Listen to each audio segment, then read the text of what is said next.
Afternoon all. It's Friday the 8th of November and I thought I would do a quick update in relation to the front yard, and it's probably not going to be as quick as we think because you've not seen the front yard for a while, but I thought while I was out watering I'd do it. So bearing in mind I only have two hands, let's see how it goes. So what I'm watering there is one of my Jerusalem artichokes. I've got 4 of them. That one there. Actually no, I've got 6.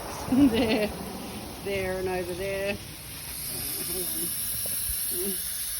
That one there and there. I'm watering each one individually because I planted some seeds in the base of each of these plants. I'm working on some ground cover. So this is what I've been working on for the last sort of few weeks. The backyard's taken a bit of a hit, I have to say. I'm creating a food forest. So you'll see there's cardboard around the fence line.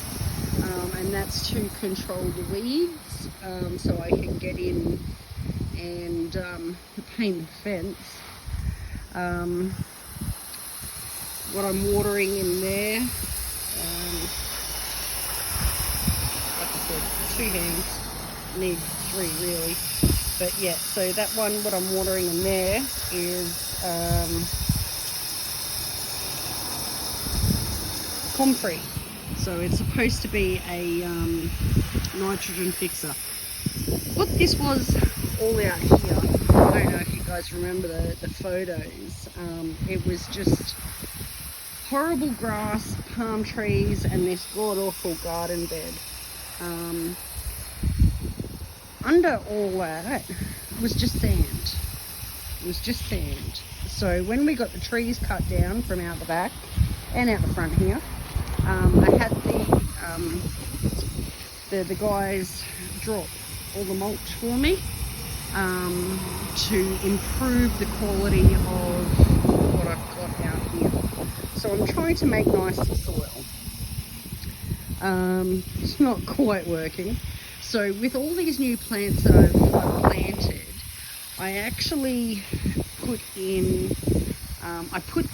dug really big holes and used a blend of compost, potting mix, manure. I used some biochar that I bought commercially. I used kitty litter, clay kitty litter, clumping stuff, because that absorbs the water, because with the sand it just runs very freely. So what I needed to do, yeah, it's Friday afternoon and everybody's coming home from work, so yeah, that's a lot of traffic. So the kitty litter is, like I said, is clay based, so the purpose of it is to absorb moisture a lot more readily than what's there at the moment. So yeah, so I mean, I haven't had anything die on me using all this, so that's fantastic. Also used some mineral fertilizer, so yeah, so that's going really well. So these Jerusalem artichokes, I had these in the backyard. You'll remember me referring to them as fartichokes. The first harvest of them that came out of the garden bed, when you cook them right, we quite enjoyed them and didn't have the problem that went along with them, intestinal problems, but yeah, we'll just see. Now, in saying that nothing died, you can see this here, it's got a little bit of green growth coming up at the base of it. That is yacon. So they call it the Peruvian ground apple. which it's supposed to be very sweet. You can eat it raw, you don't need to cook it. You can grate it, put it through salads, or use it as an apple replacement. And it's supposed to grow really well in the tropics. So I've actually got a couple of them. That one doesn't seem to be doing too crash hot, but with that new growth coming out of the bottom, we'll see how it goes. I got some plants from Sunny Ridge Nursery. They're based in the Rockhampton area, but they come up to Serena every couple of months or once a month. So I was able to order a whole bunch from them. And I'll show you which ones they are when I get to them. That there, that is peanut butter fruit tree. I don't know what the Latin name is, but it produces red fruit that actually tastes like peanut butter. A friend of mine didn't believe me, thought I was making it up, but it's true. It's true. Haven't had any fruit off that one yet, but we'll see how it goes. So this is a finger lime. It's one that I've had before, but didn't do so well out here on its own. So I put it in a pot and had it out the back for 6 months, giving it a bit of TLC. And yeah, it seems to be doing okay now. This is an elderberry tree. I got this one from Sunny Ridge most recently. So it's doing quite well. This is potentially a dwarf blood orange or a lemon. It's really taking a hit. I had it out here originally. It was taking a massive hit because it's absolutely covered in mealy bugs. They're coming up out of the soil. So I took it out the back. I treated it with a natural organic mix, dishwashing detergent, oil and water, and it's not helped. So the next step is going to be treating it with commercial chemicals, because there's not much else I can do. I've tried multiple times.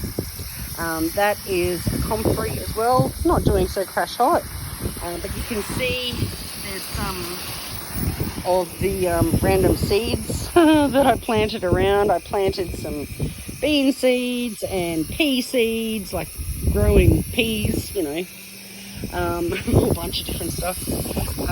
So that's a nasturtium. I had it growing out the back in my garlic bed, and I was digging up my garlic bed, moved the nasturtium out the front because I need ground cover.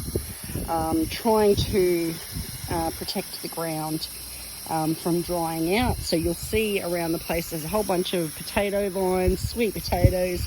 I also planted some watermelon seeds to try and get some watermelons growing as ground cover. I don't have any particular interest in eating the fruit. I just want to cover the ground. This is one of the I keep forgetting the name of it.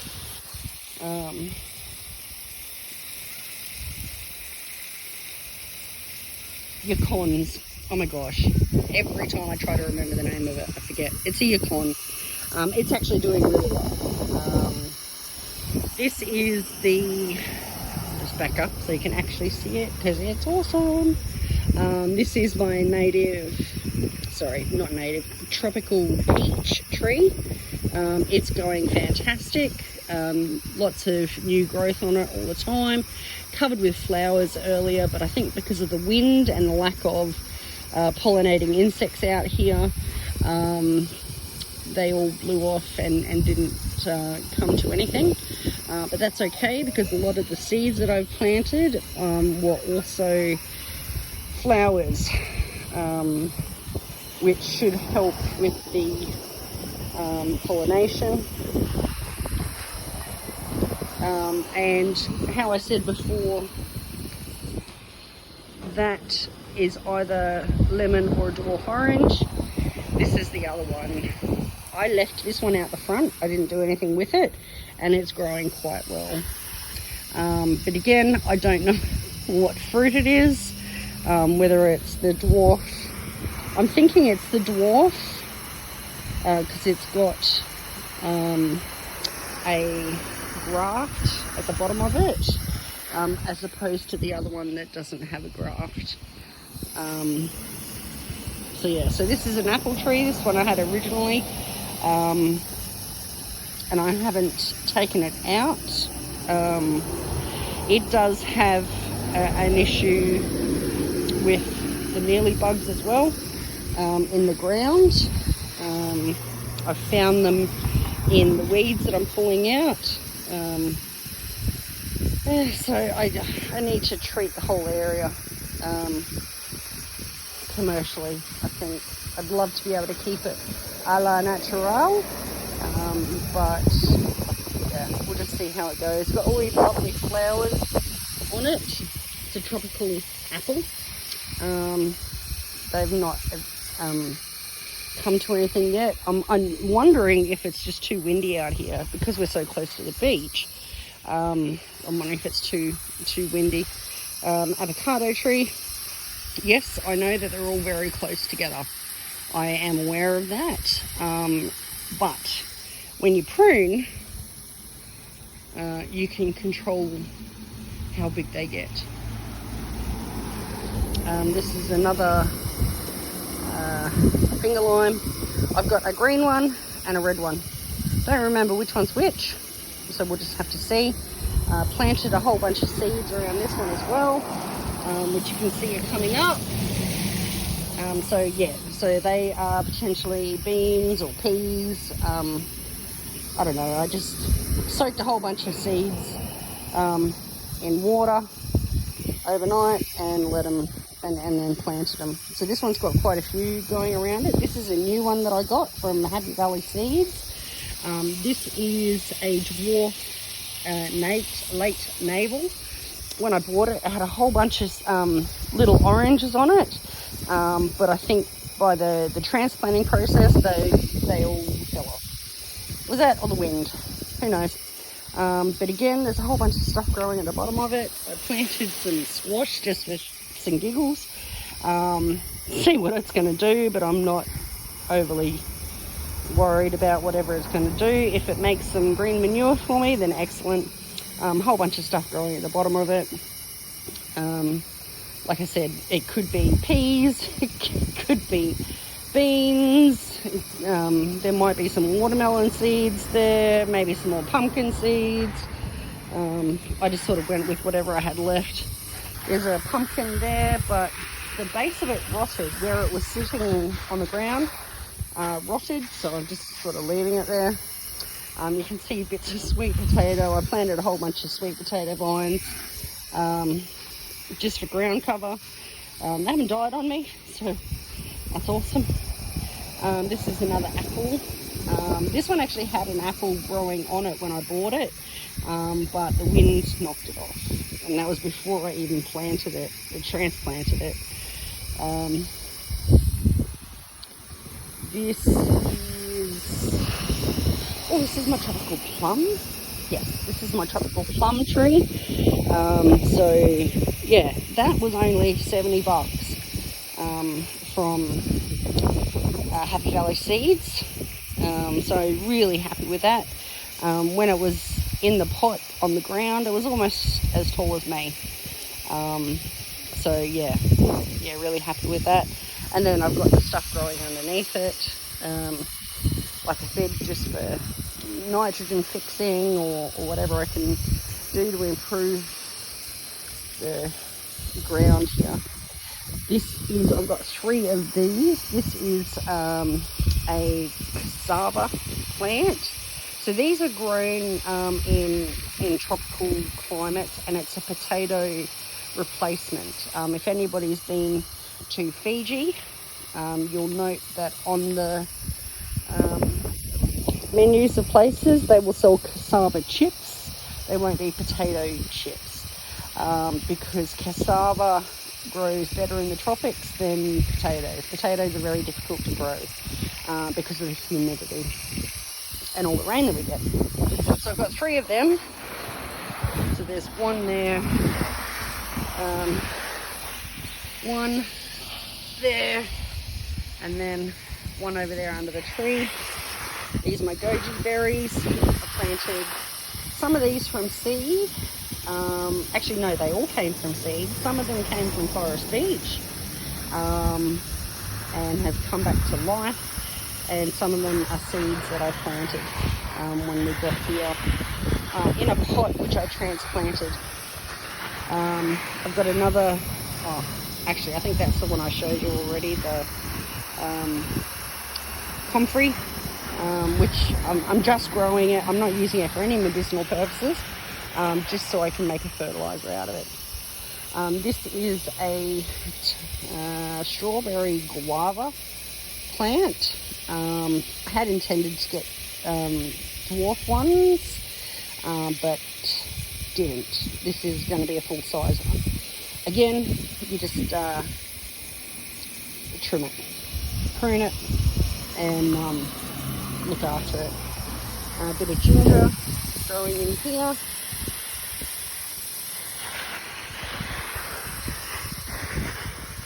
Pumpkins going awesome. Couldn't even tell you what sort they are. Don't really care. They're actually quite nice. Very orange inside as opposed to that pale yellowish stuff you get at the supermarket. And some of you might have remembered on Facebook when I found that a foot underground. Pretty handy now, I can stand on it. I've got another comfrey in here. This is the other cassava. This is why I wanted to find where the sewer was, so I didn't go planting on top of it. The cassava's got some seeds planted around underneath it. I think this is where I put the majority of the flower seeds because it's shaded in the afternoon from the really hot sun that we're getting through at the moment. And then underneath this tree, just for giggles, its and giggles, I planted some Malabar spinach seeds because they will grow up through the tree and provide me with some really great chop and drop fertilizer. So, because they, I've tried them before. It's a spinach, but it's slimy. It's very gel-like. It has a horrible consistency, but grows really, really, really well. So, yeah, I'll use that as a fertilizer. And then this is my starfruit tree. Says $55 on it, but that's not what they charge me. And then ground covers going underneath it. So I think that's about all that I've got going on in here at the moment. Just need to sort of get in and trim the trees a little. I'm not going to cut them right back because it's summer and I need the shade. But I also do need to be able to access the fence properly so I can paint it. Thanks to Uncle Gavin and Auntie Jan who made the paint available to me for my birthday. Yes, that was 7 months ago. It's taken me this long to get my A and a G, but I'm getting there. Okay, so that's the backyard. Cheers, guys.